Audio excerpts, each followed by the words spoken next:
como le decíamos, esta es una etapa en la que las ideologías están visibles a la luz de la opinión pública. Y por esto es que hemos invitado hoy a Gastón Arizpe, diputado nacional de Nuevo Encuentro, provincia de Buenos Aires. Él es un aliado, forma parte de esa convergencia política que confluye en el Frente para la Victoria. Muchas gracias por estar aquí en Política, Producción y Trabajo, Gastón. No, gracias a vos. Una aclaración. Nosotros fuimos a elecciones en el marco del Frente para la Victoria, por distintas circunstancias que vale en otro momento aclarar. Fuimos parte del bloque de Nuevo Encuentro, hoy somos parte del Frente para la Victoria y además en momentos donde es necesario fortalecer el bloque de la presidenta, tomamos la decisión de ser parte del Frente para la Victoria. Así que como cuando fuimos a elecciones y entramos con la boleta del Frente para la Victoria, nunca hubo boleta del Nuevo Encuentro. Decíamos hace segundos que esta campaña electoral presidencial ya lanzada tiene un perfil netamente ideológico. ¿Estás de acuerdo en eso? Sí, estoy de acuerdo con que hay en carne viva disputa de intereses en la Argentina. En eso totalmente de acuerdo. Entiendo que el liderazgo de los partidos de oposición mayoritarios es, en términos de construcción de agenda pública, un liderazgo mediático. Los ejes los ponen las editoriales de los principales diarios matutinos y de los graf de los noticieros de televisión más frecuentados por la sociedad argentina, porque además han construido a lo largo del tiempo y por el nivel de acumulación en dinero buenos productos con mucha llegada. Con mucha llegada. Así que ahí está la línea y está en la agenda todas las mañanas. Si no lees Ámbito Financiero, Tiempo Argentino, página 12, la agenda es la agenda de los diarios Clarín y La Nación, y los medios televisivos siguen eso. Hablan los medios de comunicación y atrás vienen algunos referentes políticos que definen cosas similares a la agenda mediática. Y después está, por supuesto, la propuesta que todos los días a la mañana, para disputar con esa agenda mediática, el jefe de gabinete, en nombre de la presidenta, instala. Hoy, por ejemplo, tuvo que responder toda la mañana, 7:30 de la mañana, empezó más temprano, tuvo que responder sobre la cuestión de... La supuesta renuncia. La supuesta renuncia, que además termina siendo... y define... y trata de tipificar la cuestión de las operaciones. Dice que todos los días tienen que dar respuesta a una operación y bueno, es parte de la puja de intereses que hay en la sociedad argentina entre, creo que este gobierno representa los intereses de los trabajadores, de los más humildes. Todos los días hay anuncios, ayer con los pueblos originarios, todos los días ahora en Tecnópolis hay encuentro de la palabra, se trata de expresar a la sociedad. Y por otro lado, bueno, la agenda de los grupos concentrados, que tiene medios y tiene partidos políticos. ¿Y cómo se lee, a una semana de distancia, cómo se lee ideológicamente el resultado del paro que convocó al CGT? ¿Fue un paro voluntario de los trabajadores? ¿Fue un paro compulsivo?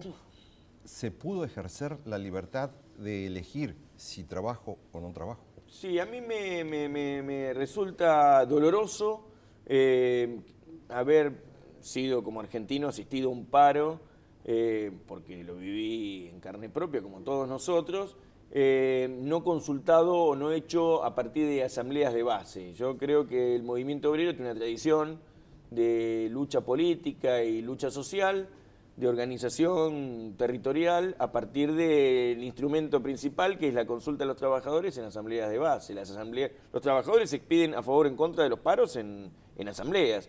En general, los consejos directivos de la CGT históricamente proponía una medida y se discutía en la fábrica, en los ministerios, en donde hubiera trabajadores concentrados. Cosa que ahora no ocurrió porque ya tuvieron un mandato que los secretarios generales de las organizaciones, de los principales sindicatos y además también de la CGT lograron, por mandato propio, convocar al paro. La otra, bueno, claro, justamente, además el esfuerzo de construir el escenario mediático en esta sociedad de medios.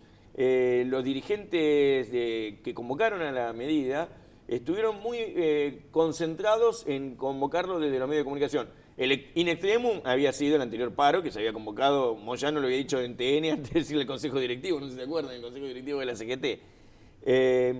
Y después la otra cuestión es que el debate sobre si el paro es un paro político o no es un paro político. Yo creo siempre que la clase trabajadora, que los trabajadores tienen política y que la CGT está obligada a tener política. La pregunta es cuál es la política que portan. ¿Portador de intereses de los trabajadores, una política que defiende los intereses de los trabajadores, o de los grupos concentrados?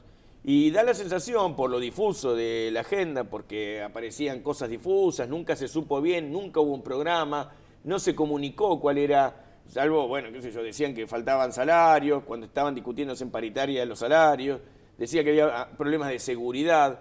Yo recuerdo, habría que remontarse a la falda de Huerta Grande para ver que la CGT de los argentinos tuvo un programa rector de las medidas de lucha que históricamente, que en todos esos años 60 y 70, que fueron los años de mayor acumulación de capital y de participación de los trabajadores en la distribución de la renta nacional. En ese momento hubo paros políticos, paro de intereses de los trabajadores, con crítica al capitalismo. En los años 80, hubo 26 puntos de la CGT con Saulo Baldini, que podíamos estar de acuerdo no con los paros, pero había un programa, había 26 puntos y cuando se iba a las asambleas de base, se iba a los lugares de trabajo, sea un telefónico, sea un metalúrgico, sea un textil, discutía los 26 puntos de la CGT y la aplicación inmediata en el sector. Cuando la marcha federal y los paros del MTA y la CTA tenían intrínseca la crisis social que se había vivido en la Argentina, generó crisis de representación, crisis económica. Este paro, tiene un antecedente que fue el paro anterior, que son paros sostenidos solo en la capacidad de coerción de piquetes pequeños. Los medios de comunicación esa mañana transmitían 3 piquetes, el de Campana, el de Tigre y el de Puente Pueyrredón, con imágenes aéreas. Pero hubo 50 200, 300, 500 personas, y después transmitían las imágenes de Constitución, que por supuesto no había trenes.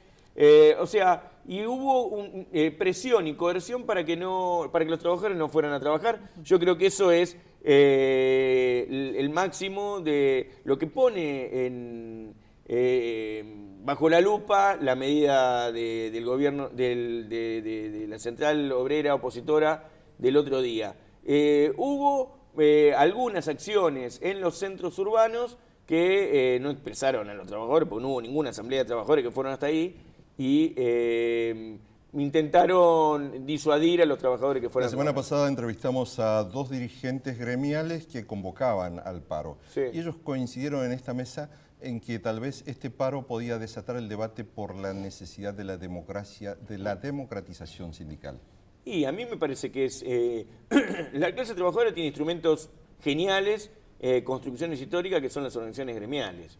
Las organizaciones gremiales son muy importantes en nuestro concepto de comunidad organizada, de democracia participativa. Los trabajadores tienen la capacidad de llevar adelante políticas públicas que el sector de los técnicos no pueden hacerlo. O sea que nosotros necesitamos que los trabajadores tengan un mayor protagonismo autoasignado y asignado por todos nosotros en el desarrollo de una nueva Argentina. Por eso que necesitamos centrales sindicales y sindicatos democráticos con participación de los nuevos trabajadores que son jóvenes y que hoy quieren participar. Y en el último minuto, Gastón, en la provincia de Buenos Aires ha lanzado un nuevo esquema de seguridad, sí, que es uno de los planteos que fundamentaban el paro convocado la semana pasada. ¿Es el momento oportuno o llegan tarde las medidas de seguridad adoptadas por la provincia de Buenos Aires? Bueno, problemas de seguridad no se puede negar que existen, porque uno, qué sé yo, en cualquier lugar, vive en un barrio de clase media, humilde, qué sé yo, algún problema siempre tuvo. El otro día me robaron el estéreo. Pero lo que sí no se puede negar es que para resolver los problemas de seguridad se necesita más inclusión, más trabajo, más acceso a derechos.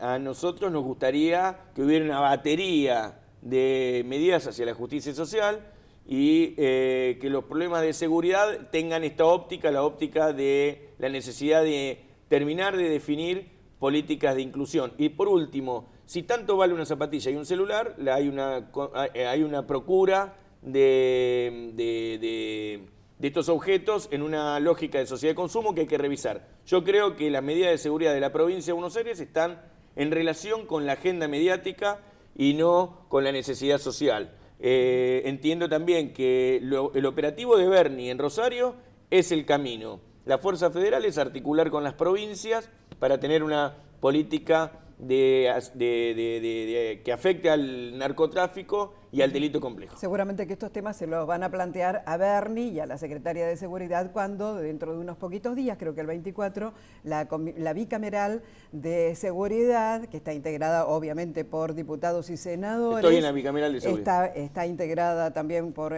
Gastón Arizpe en este caso. Bueno, van a plantear todos estos temas para ver cómo sigue, ¿no? Por eso se empezó con la Constitución, que es la primera vez en la historia que se constituye la bicameral de seguridad, con la presencia de la ministro y el secretario de Seguridad de la Nación. Ahora, una última cosa. Sí. ¿Alguien está pensando en el gobierno que tal vez sea conveniente alentar el desarrollo de miles y miles de pequeñas y medianas empresas para que en los barrios los chicos tengan trabajo cerca de sus casas, además de que puedan estudiar cerca de sus casas? Sí, ayer, bueno, hubo una medida de la presidenta, anunció un plan que afecte directamente al trabajo en negro, sobre todo dando beneficios a la pequeña y mediana empresa. Esto es anuncio de ayer. Yo creo que la batería de medidas que necesitamos, combinación de capital público pero de capital privado y de incentivos a la producción es lo que se necesita, porque ya hicimos camino en todo este periodo. Lo que necesitamos es